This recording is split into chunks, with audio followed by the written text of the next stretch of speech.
Okay, well, hello everyone. My name is Justin Gunther. I'm the director of Fallingwater, and I'd like to welcome all of you to our 2024 Fallingwater webinar series, where we explore diverse topics about Fallingwater that find themselves at the intersection of art, architecture, design, and nature.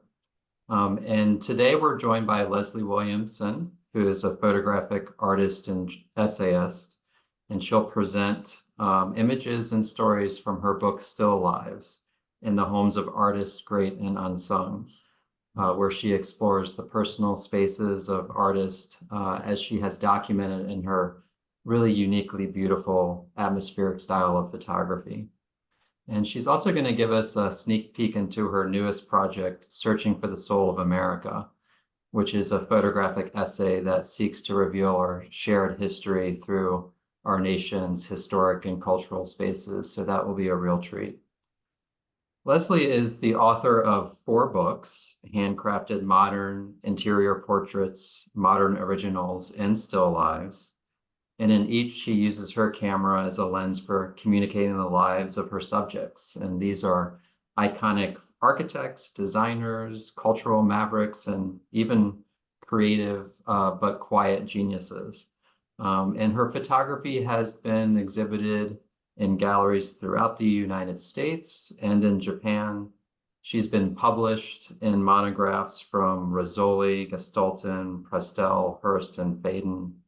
And she collaborates with editorial and design clients around the world, including the World of Interiors, Casa Brutus, Feel Free, Commune Design, even the Eames Institute, SF MoMA, Fallingwater, among others. So we're honored to have Leslie with us today for our presentation as part of the webinar series. And I invite you, as Leslie's speaking and giving her presentation, if you have questions during the conversation, please use the Q&A feature that's at the bottom of your Zoom screen. If you type your questions in there, we'll leave some minutes at the end of the presentation to field some of those questions, and I'll be keeping track of the Q&A field, writing those questions down, and then fielding them with Leslie at the end. So Leslie, thank you so much for joining us today, and I will turn it over to you. Hello, let me share my screen.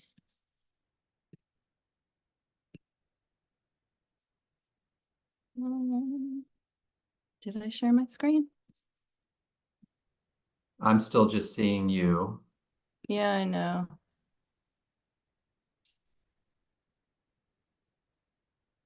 There you are. There we go. All right. So thank you, first of all, for asking me to do this. And thanks everyone for joining.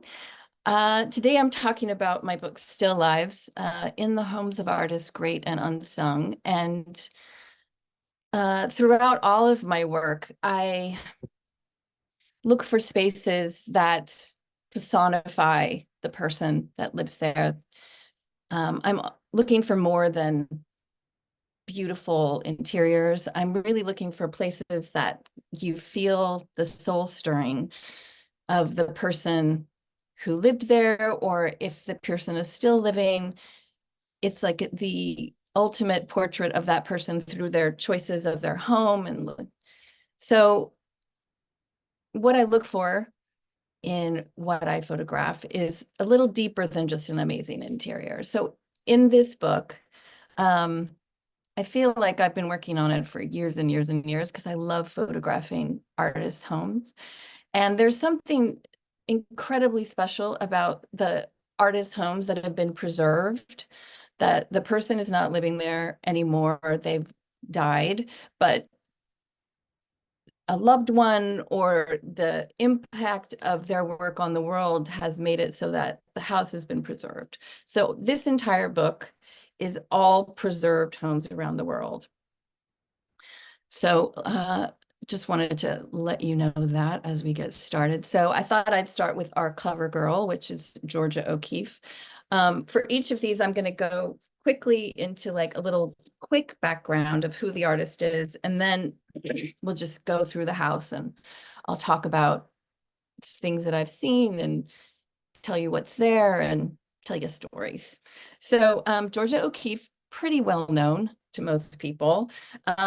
She was born in 1887 in Sun Prairie, Wisconsin, which always seems surprising to me. But she's best known as the mother of abstract modernism, modernist painting, because she was essentially, through her Alfred Stieglitz, her husband, recognized her as like the first modernist female painter.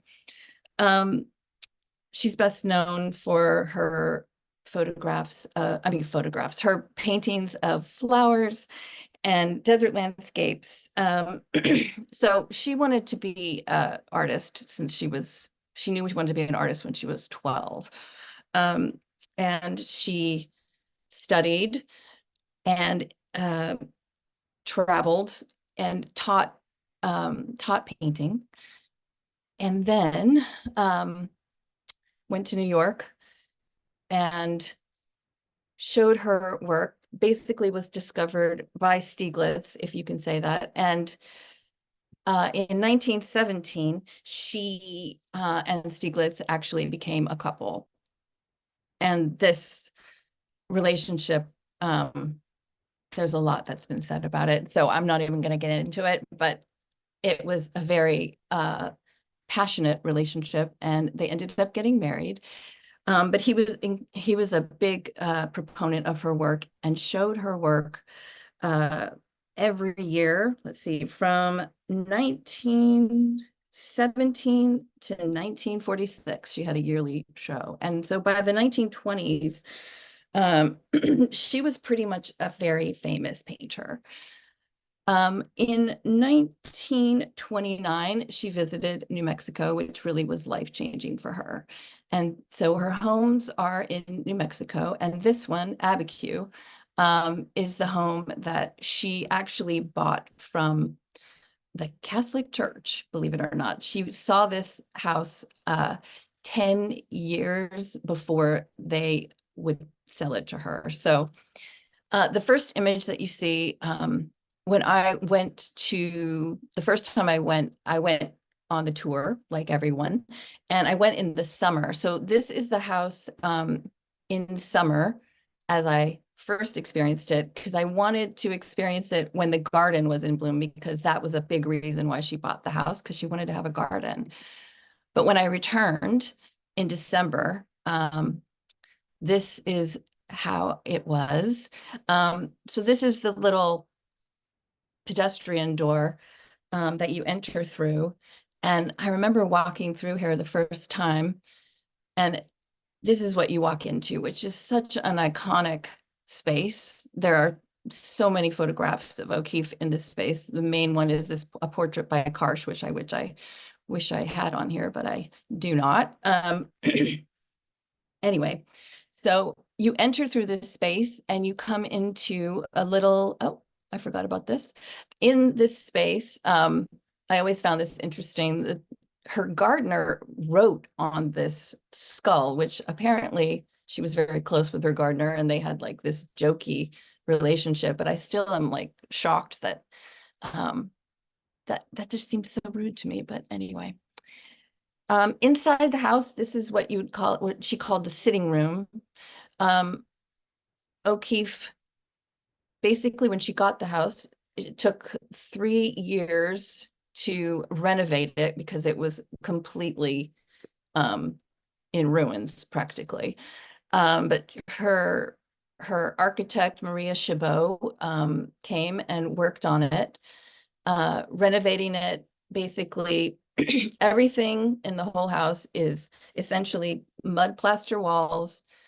A lot of the curtains are actually made out of old sheets, and the roofs are and ceilings are the traditional New Mexican vigas, which are the heavy wood cross beams, and latillas, which are the lighter, smaller wood slats that cover there. So all of the construction was kept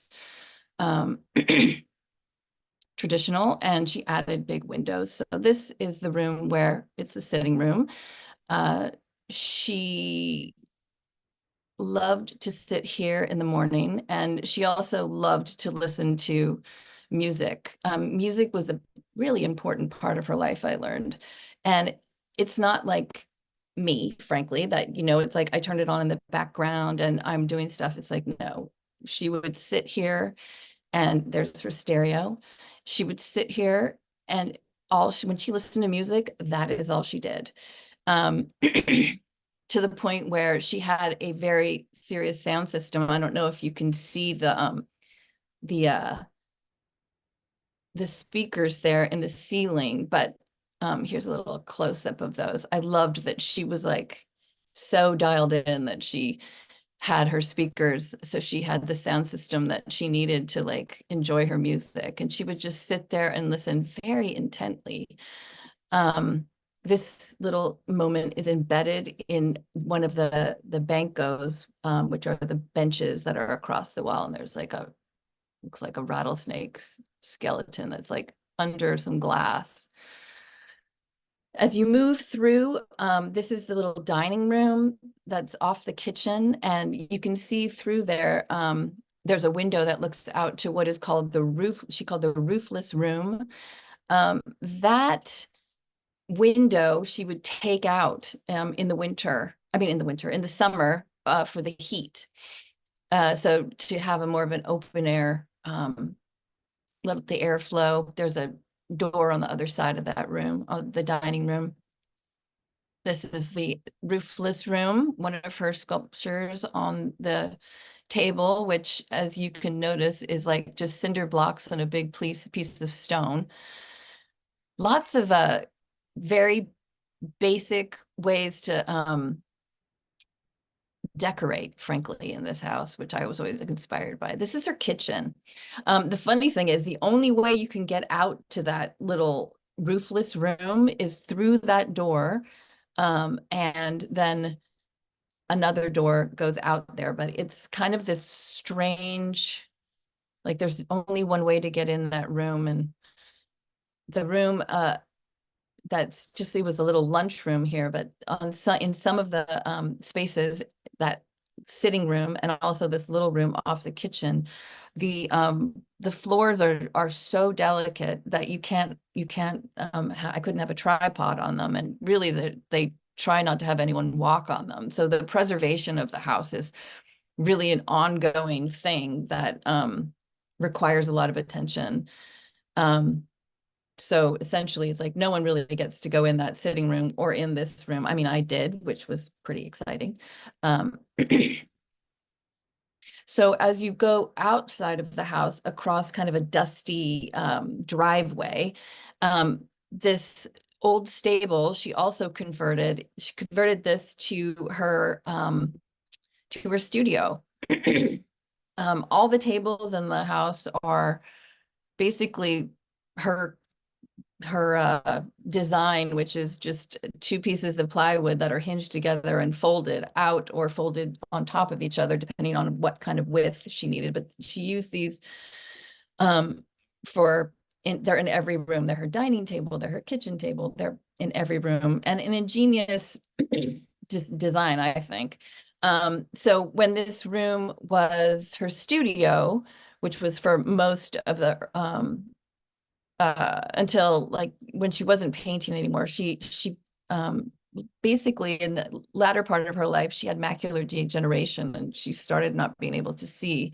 And so she could only see out of the side, because I guess that's how macular degeneration works. So she painted for as long as she could, but then this room became more of like a sitting room and day room, and she would take naps here. And there's on this side of the studio was kind of an office. There's all of Stieglitz's, not negs, but like kind of a catalog of like her work and Alfred Stieglitz's. But it's funny because when I walked in and I leaned on this table, you can see those sawhorses are a little cattywampus. And then I leaned on it and it literally was like rocking. It was kind of crazy. And so I looked underneath and hello. This cracked me up. I mean, it just, I was dying to pull out this newspaper to see the date on it. And there was a clothespin put in there too, just to like even it out, because I guess it was a little shaky and a little uneven. But I appreciated the utility of that solution. So this is what you see when you walk in. This is if you're walking in from the main door, this is to the right of that office area, and it's now a sitting area, and that's how she used it in the latter part of her life. Um, the windows she put in so she could see the Shama River Valley that is beyond, and all over everywhere you look, it's like you literally see Georgia O'Keeffe paintings in out every window, and it's really striking to be there. It's very worth going if you are in New Mexico for any reason. In Santa Fe, it's about a couple-hour drive out of town, but this is she collected rocks, and you see them all over the house, like kind of crazy. When she was out painting, she would bring them back. Some of them are like so big, you wonder how the woman got them, like she was walking with them. But she also did go out and paint in the countryside, and she had her car set up as like a painting studio because it was so hot. Like she had a whole setup in her car. So you walk through her bathroom actually, and she situated her bedroom not in the main house, but over next to her studio. So you can see through that little door there, that little curtained area, you can kind of have a little peek into her dressing room, and actually that's her bathroom, but you have to walk through it to get into this bedroom, which is as far away as possible from her front door that she could get it. And because she didn't really like to be bothered with people. This is her view, which is out to the valley. You can see what I mean. You can see the latias and the vigas, the ceiling, like I mentioned. But you see what I mean about it. Like it just out her window, it looks like her paintings. And this is the road that's she painted numerous times. Anyway, so moving on from someone you have heard a lot about, Georgia O'Keeffe, to someone you probably have never heard of before, which is Joseph Peters, who is essentially little known, but one of Belgium's first abstract painters. His home is in Antwerp, in an apartment block that was owned by the city. He was born in 1895, and in 1924, him and his wife got this apartment. His history is very interesting in that he was very active in the avant-garde and modernist painting movements for like the early part of his life until about the mid-20s. And then he kind of dropped out, like really just dropped out of the art scene. It probably has a lot to do with his wife being diagnosed with multiple sclerosis, but he ended up really staying home and taking care of the kids, and he stopped painting on canvas, and he started painting this little tiny 2-bedroom apartment on the 4th floor of essentially, you know, I think it's like public housing is what it would be considered.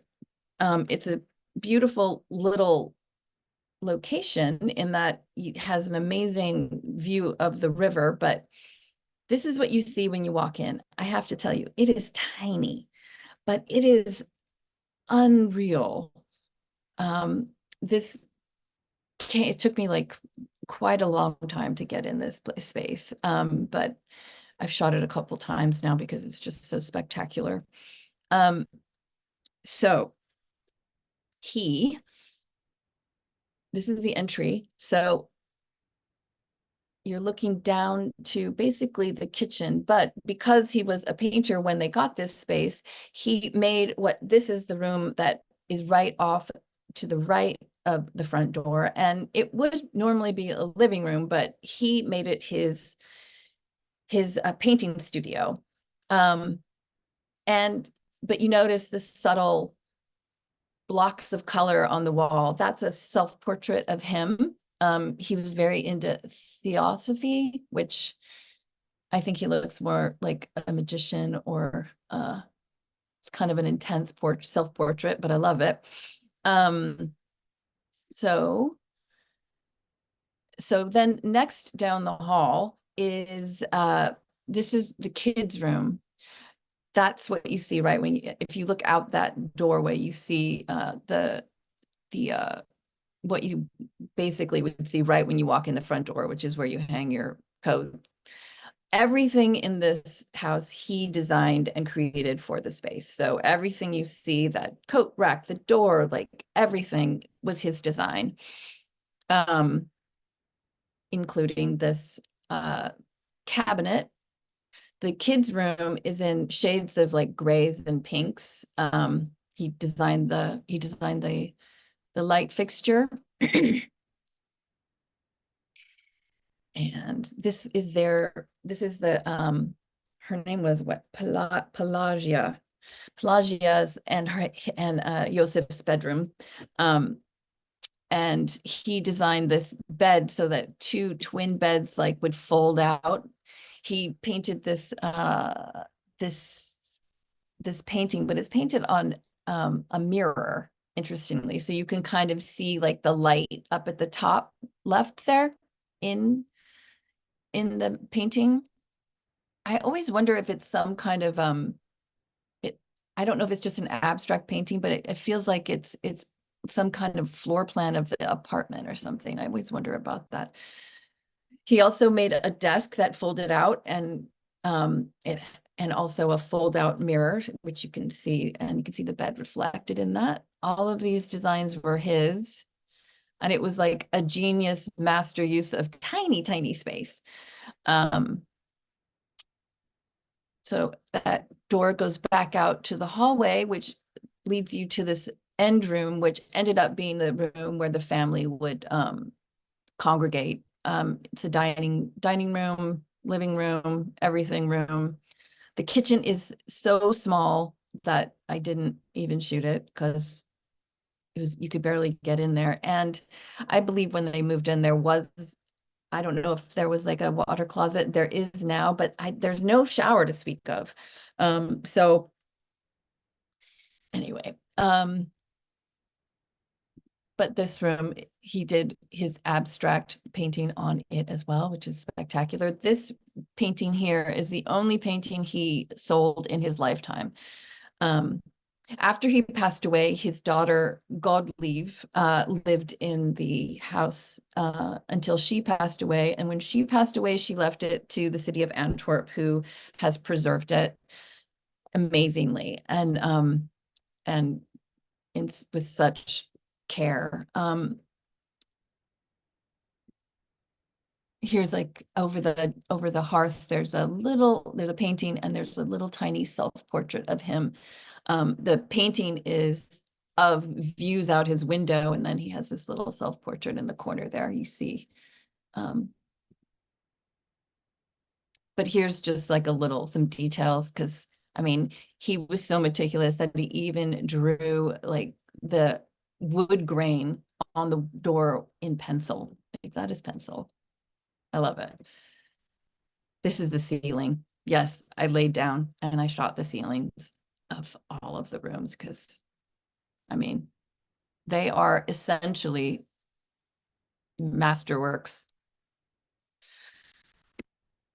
Okay, so moving on to Jean Miro, who you probably heard of. Very well-known painter. He was born in 1893, and he he became very famous. I mean, he spent a lot of his life between Spain and Paris, but when he attained pretty much international fame for his kind of surrealist, Dada inspired abstract painting. I guess it would be abstract, figurative. I don't know how you'd put it. It's very much his own. You know his work when you see it. And when I went here, it's like I didn't know his work super well, but I knew it when I saw it. So when he attained fame, essentially, and success, he knew that he could finally afford to have a studio built. And he went back to Palma, Mallorca, and had his friend Josep Luis Serres, who was also a Catalan architect, design this for him. So this is his dream studio. Let's see, I can't remember when he had it built. I'm bad with dates. And I can't find it in my notes. Um, so his house was built right above it, which the family still owns, but it's hasn't been like preserved to when he lived there. Like the family still lives in it. So, but his daily commute from his house was he would walk out his door through his garden. And this is the top, it's a two-story studio. So he would walk down these stairs, and this would be his view as he walked in his studio every day. The top floor is where he did printmaking, and he had a bunch of collections. He was very inspired by Catalan and Spanish and art. So he collected things that from local craftsmen, and they had a little balcony around, second floor balcony around the main studio space, because he liked to look down on his work and like survey. And this, you can see, like, I always think of those as like some kind of the paint prints or like a thumbprint of the artist there on the floor. I love that. This is his studio, and this is how he liked to work. He had work all around him all the time. I mean, at one point he said there were like over like 100 paintings in progress, and he would walk around and kind of like which one called him is what he would work on that day. I can't even imagine, but that is how he worked. He worked in silence, never, and he apparently in this room, like very few people he ever let in while he was alive. Like we can go in there now, you can visit, and you absolutely should. But when he was alive, like not many people got to come in here. This was his workspace, his silent space, his solitary space. He had a very devoted and just, he really knew what he needed and how he worked best. And it was a lot of inner work, a lot of almost, it seemed almost like meditation to me. And he did that in another room, which I'll show you soon. But this is in the main floor of the studio, but this was his view. That, I mean, there's a little stray cat over there, but view of the ocean, and his collections that he I mean, there's just things pulled out of magazines, and I mean, it's everywhere. Look at, there's even a bottle opener. And he has all of the stuff is like still in the drawers, all the scribbles on, from, I mean, from him trying to sharpen his pencils. Don't see pencil sharpeners too often anymore. So when he outgrew the space, this 17th century farmhouse next door, I think it's a 17th century farmhouse, came on the market, and he decided to buy it so that he would have more space for like larger paintings and sculptures. There's a sculpture of his right in front. And it was right next door, so he just could walk over there. He called it his Son Beauté. And this is the space that inspired me and that I saw, that I knew I wanted to shoot it for this book, because he wrote and drew all over the walls. I mean, just incredible. So in a lot of the rooms, there's all of his everything that he wrote on the walls is still there. And then there's his sculptures. Some of the sculptures are like drawn on the wall, and then the actual sculpture is like in the room, which is super interesting. But every single room in this old farmhouse was used, even the kitchen. Like that's the cooker. And that's like beautiful. So when you're on the tour and when you visit, you can go downstairs to those rooms. But this is the room upstairs, which you can't actually access on a tour generally. But it's really just a special space. The day I was there, it's like the winds were just blowing. And so all of the trees were like moving. And of course, it was quiet, and all you could hear was the wind. And, you realize, one, this is what he would have heard when he's in this space. And yeah, it was just really powerful. No, more of those paint paint prints. Is that a thing? Paint prints, footprints, fingerprints.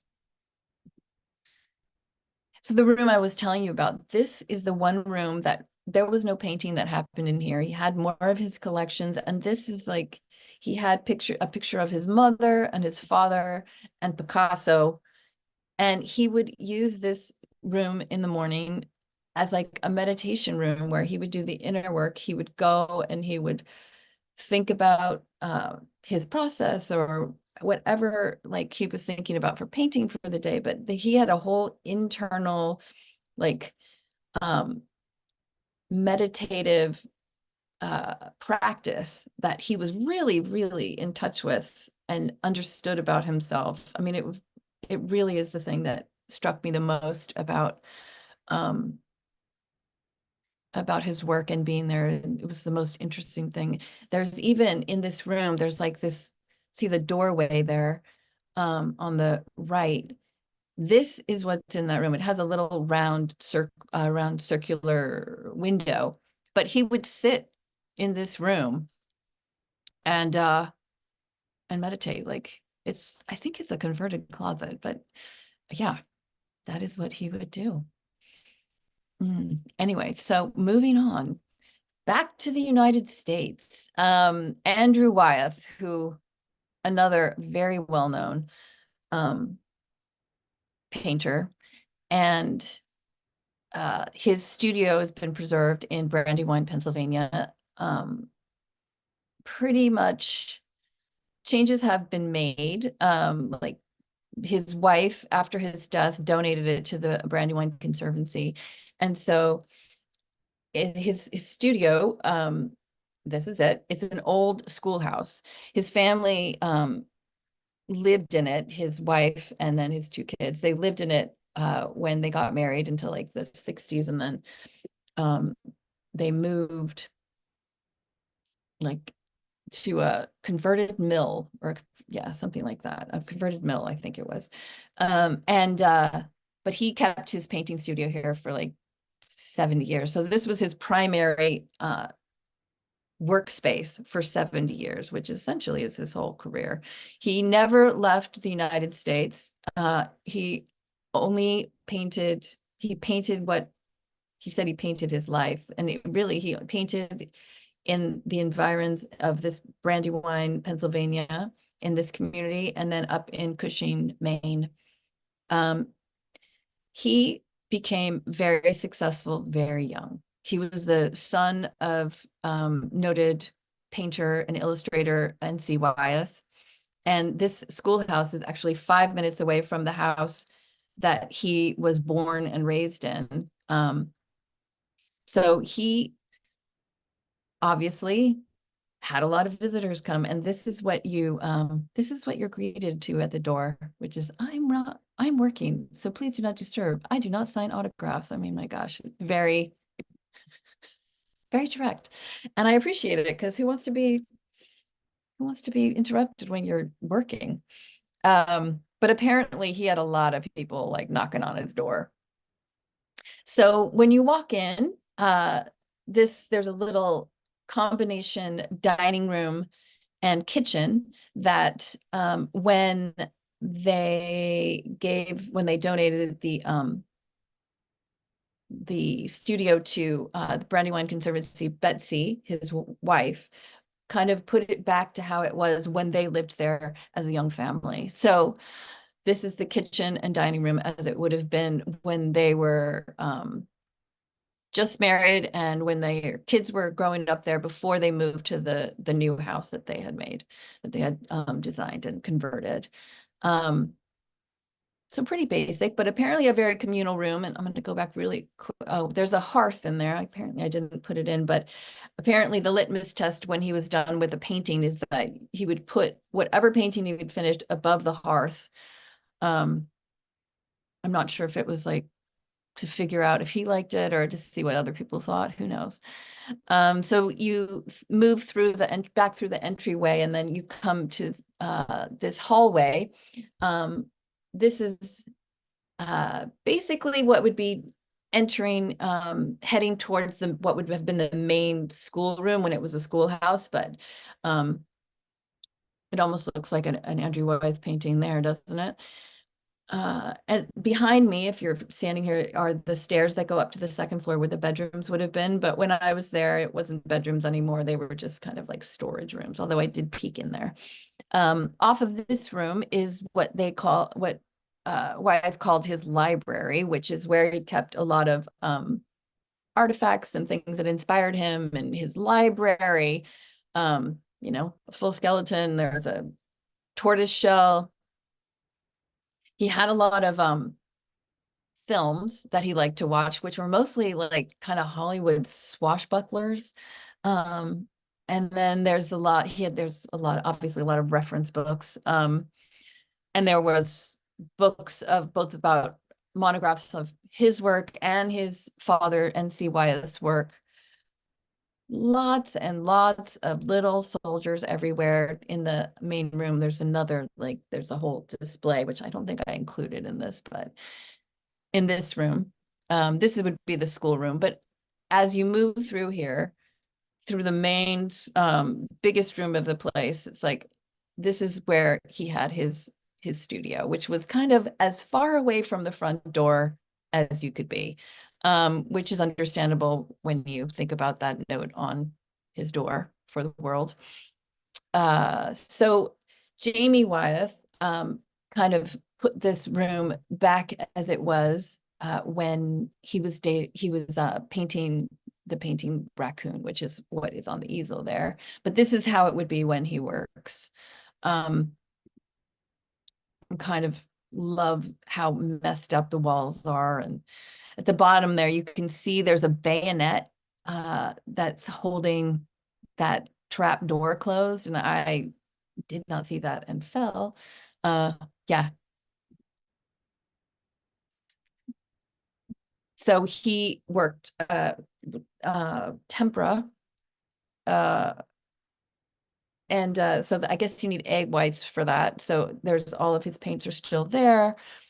Along the windowsill are paint pigments for him, as you can see them there. And it has the best light in this room too, which is, I get why he chose this room as his studio.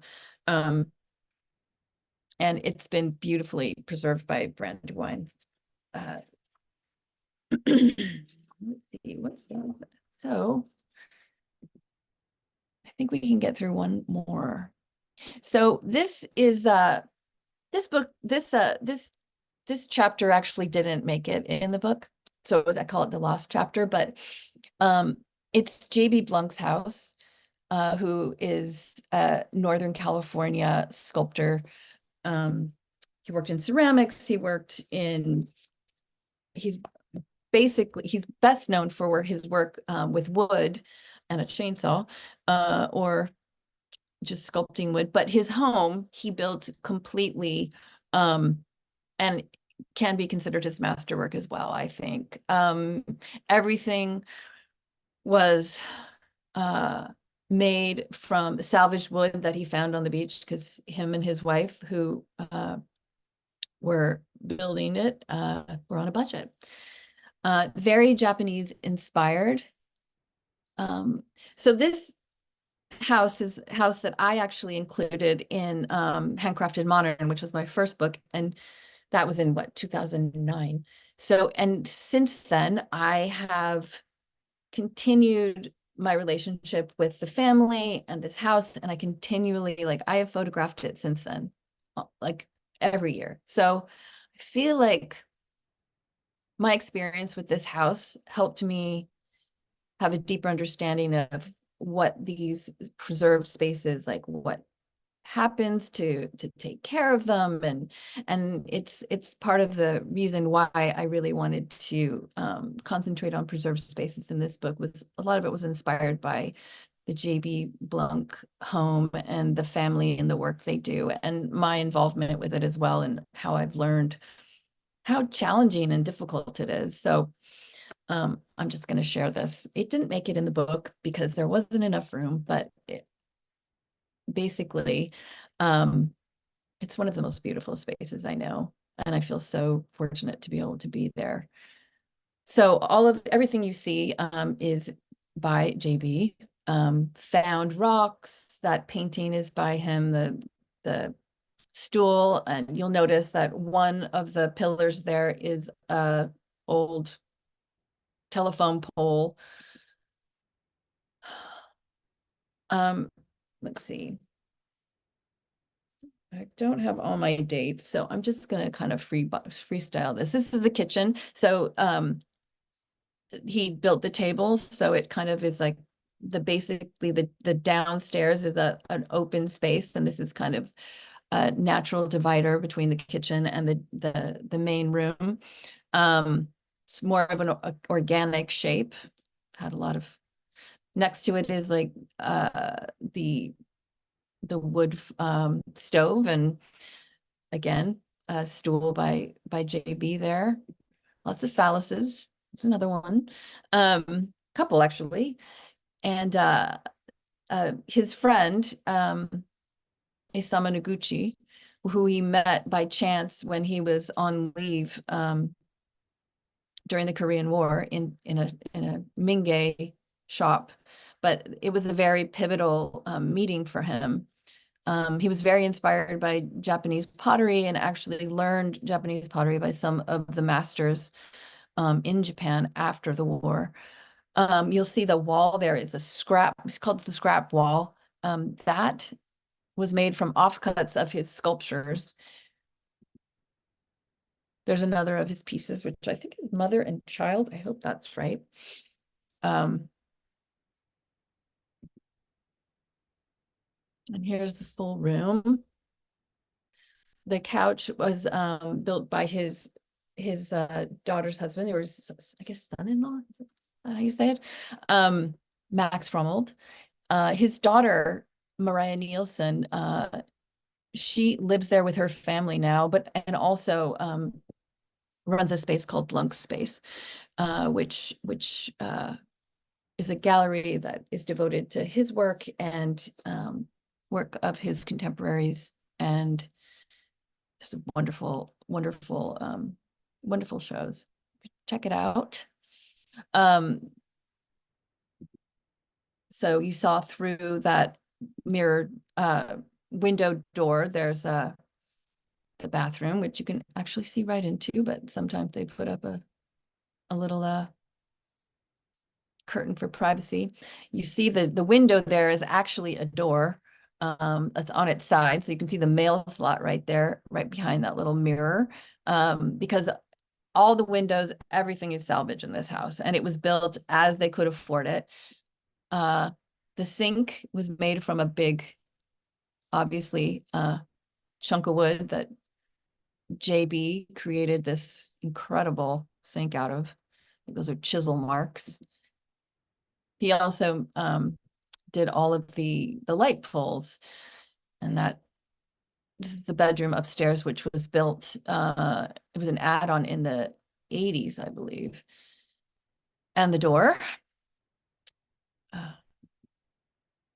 And with any family home, it's like they need more space, so this is like a new little addition that's very much in line and aesthetically perfect for the space. It's up at the top of the property. This is what you see. This is sunrise at J.B. Blunk's home. It's very special. So I'm just going to talk really quickly about my new project, which is I'm calling Searching for the Soul of America, through the spaces where its history has been made, essentially. I mean, so imagine walking through history by going to all the places where it happened. That's what I'm doing. And it's an extension of the work that I do now, which is looking for those really soul spaces where you can feel the people that lived there. And it's a way to, I think, relearn history in a way. It's like there you experience history in a different way when you're walking the land and the spaces and the places and the interiors and where it happened. And so that's really what I want to do, and what I am doing. It is bigger than a book this time. It's going to be an exhibition with really huge images so that you can feel like you can like be enveloped by the space. And that will travel around and go to museums, and there will be an accompanying book, and it will also be an episodic documentary we're working on. So I've had so many people say they want to be my assistant, and I think, okay, come along. So it's really exciting. I have just a few scouting shots at this point, but some of the places that I have scouted so far were obviously like Mount Vernon. So this is George Washington and Martha Washington's bedroom. This is all just from the tour. That's looking into the dining room, but that little key right there was from Lafayette. It's the key to the Bastille that Lafayette gave Washington as a gift. This is Frederick Douglass's desk at his home. I'm just gonna, and Fallingwater I see is like a beautiful, I've photographed it once, but I can't wait to photograph more. I see it as a beautiful example of like philanthropy and supporting of the arts. And also, I mean, if there's any architect that has influenced more modern architects in the world, it is Frank Lloyd Wright. And this home really is pivotal for so many places and architects that I've photographed. So I'm excited to be able to include it. I love the kitchen. This is my favorite picture, which no one ever realizes is Fallingwater, but it is. So some of the historical spaces that I'm looking at and planning to go to, this one is, it says it at the bottom, I think it's like the immigration station, but let's see, I'm going to go to Mission Control, Moon Landing Mission Control has been preserved, and Houston. This is Appomattox Courthouse, and Justin and I were just talking about this. There's something about walking there. It's in the soil. This is where essentially the Civil War ended. Monticello. So the idea is essentially to just experience these places, photograph them, and take y'all with me on a few episodes. I'd love to do Louis Armstrong's home, since he was so pivotal and important in jazz. Fallingwater, Shakers, the original religious settlement of the Shakers. Some civil rights sites would be amazing. And you can learn more here. I'll leave that on the screen and I'll try and stop sharing my screen now.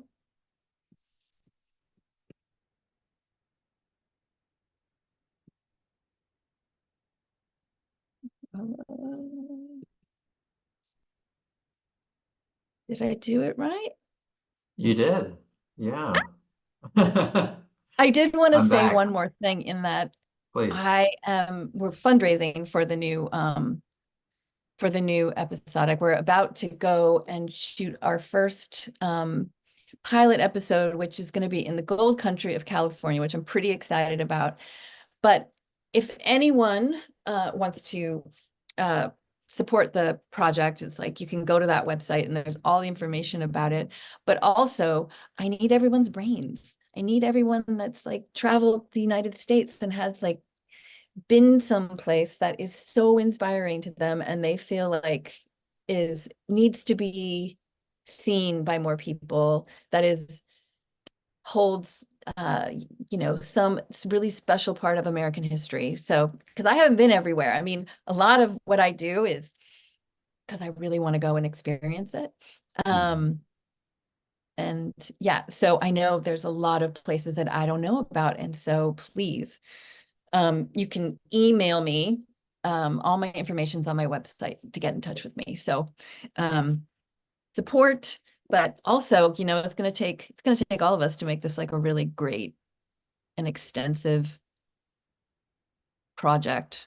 I want the big places, but I also love those little secret gems, you know? Mhm. Anyway, I'm excited Fallingwater's in it. So excited. I can't Absolutely. wait to So come are back and we. shoot again. Yeah. Well, I'm on a visual beauty overload, Leslie. The Oh, photographs and your stories just brought those spaces to life. So powerful, so intimate. And I love the little surprises that you showed that really give that personal story to the spaces. And maybe could I open with a question? Like, what is there, like, the newspaper jammed under yeah, yeah. table to level at Georgia O'Keeffe's house? Is there one that, like, one of those surprises that when it pops into your mind, it just kind of makes you chuckle, or a favorite one that you've encountered that, I mean, when I saw like there was there was like a clothespin next to that, and it just, I mean, it was like it's kind of impossible to photograph, but I was like, yeah, I mean, did that work? And then on the top, there's like this huge gouge. You know, it was like I like those things, you know, that are like, oh yeah, life is happening here. It's like, and she kind of absolutely. embraced it all. I mean, her curtains were like old white, like she had bleached the heck out of like her old sheets, and then some of them are just like raw edges. Like that whole house, I was just like, you know, I don't know. I mean, she's an icon for a reason. Oh, It's like we know absolutely. her Yeah. beyond So her much painting. personality. Yeah. Yeah. So Yeah. I mean, there's so many in almost every house. There's like some weird little like Did I show thing you that makes me love them more. did I show you the sandpaper that's glued to the underside of some of the Frank Lloyd Wright tabletops in Fallingwater?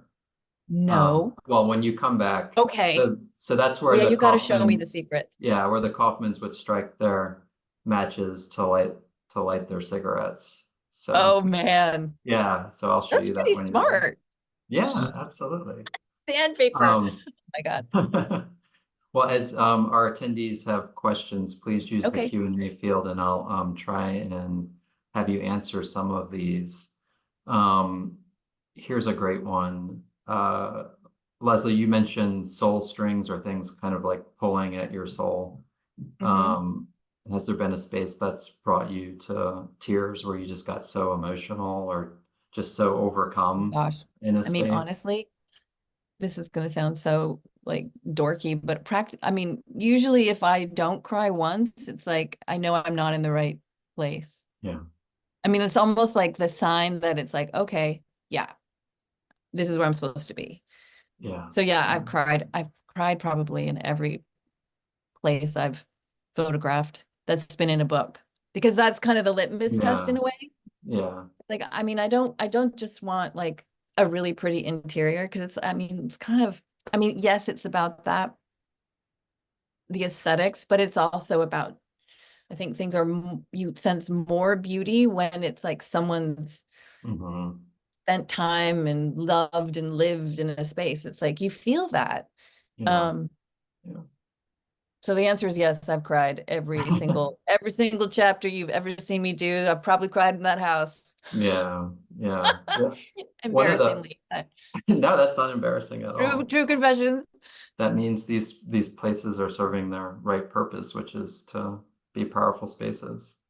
Yeah. One of the first questions that actually came up was, do you work with interior designers? And I think that you do. But do you approach spaces of individuals, like artists that are self-designed differently from spaces that were interior designed by an owner working with a designer and a decorator or a decorator? You know, it's funny. It's like it's something I think about a lot. I photograph spaces of interior designers. I think of it as like an expression of the designer and or like a duet between the homeowner and the designer. So I that's how I approach it. It's like, okay, it's like I do approach it how I do like all of my work, but I kind of have to shift it to like, okay, this is an It's a different expression of the dialogue designer. going on, right? Yeah. Yeah. Yeah. Yeah. Um, so I mean, it's so interesting to think. I think about this all the time. It's like, okay, so what is that house? What does it mean if it's done by a designer? But the relationship between a designer and a client is like so intimate that it's like a Hmm. whole other thing. I Hmm. love photographing like spaces that designers have done, especially when you can tell there's like a really connect like a connection with Yeah. with the client. I mean, I think Fallingwater is kind of like an amazing, not it's an amazing example of that, and that the Kaufman's, like tastes are like so powerful in that house. Ugh, Hmm. anyway, Hmm. yeah. Do you feel like you have enough time with spaces when you're with them? Someone asked, are you when you go to these places that are open to the public, are you given enough time to really immerse and capture what you're trying to capture? I always ask for 2 days, which is really hard to get sometimes. Like with Hmm. Georgia O'Keeffe's place, it's like it was really like they don't let very many people in there. And I had to wait till like December after they closed. Like I got there when it was like the first snow was happening. It's like there was no choice of when to come because there's, you know, tours going through, and it was like very like strict. Like I had to be out of there. I think I had to be out of there by noon. Like it was like 8 to noon is the only times that I could come. And so I don't always get 2 days, but a lot of Yeah. the times I do. And I mean, it just depends. I mean, I have a feeling with, searching for the soul of America, it's going to be really tricky. Really, I Hmm. mean, I don't know how Mount Vernon will even, I'll be able to get in there. It's open There's every some day things of the year, right? Yeah. I'm worrying that like it might just not be possible because of just the nature of those places and how they're open to the public like every day of the year or whatever. Hmm. Hmm. Um, so yeah, it just really depends on the place. But generally I make sure like to get as much time as possible. Hmm. Hmm. Um, even if I have to, come back twice or, you Yeah. know, so What about your process? How much research do you do in advance of photographing? Or do you go in in without? advance of photographing, Yeah, do you read up? Do I you study the spaces and places I and the try not artists to that study created too them before? much. Yeah.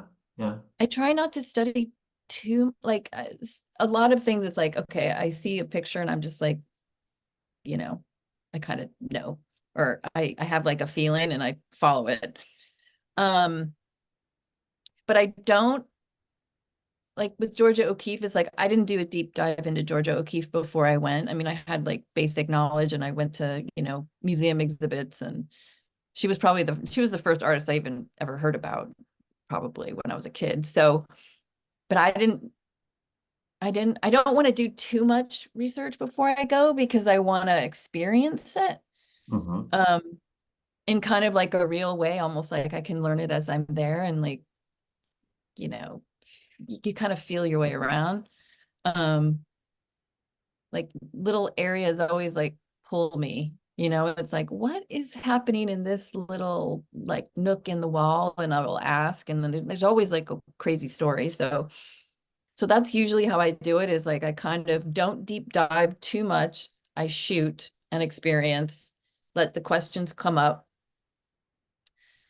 And a lot of times then I will, review as I'm like editing and reviewing, it's like way more questions come up. And then I Mhm. talk, you know, there's lots of back and forth conversations after I shoot. Um, yeah, a Yeah, it's lot like of a that. lot of the research comes after I shoot. Like I kind of have to Yeah. try and keep it spontaneous and discovery oriented when I'm shooting. Yeah. What's at the top of your list, space that you want to get into next? I mean, I'm really excited about going to Bodie, the it's like a ghost town up in the Sierras, and I've never been to Sutter's Mill, which is where gold was discovered. I'm not sure what it's going to be like because I've never been there. I think it's going to might be a little touristy, but I'm kind of excited just to go because um and what else there? I mean, the moon landing Hmm. mission control in Houston, I'm pretty excited about shooting that because I wonder just what it feels like in that room. Like, Yeah. and Yeah. I mean, I want to see like all, I hope there's like, people stuff on people's desks still. And anyway, yeah, there's so many. There are so many. Yeah. Well, this has been absolutely fascinating, Leslie. Thank you so Oh, thank you. much. Thanks for asking. And tell us one more time about where to find more information about searching for the You can soul go of to America. lesliewilliamson.com, Okay. and on that homepage, you'll see LW projects, and just click on that and it'll tell you about where we're at with searching for the soul of America. Um, I'm going to update that actually in a day or two to give it all like real time info. But it's all there. And yeah, and if you want to email me, my email on the website is the perfect place. If you have an idea of something that should be in the project, let me know. I'm excited to learn.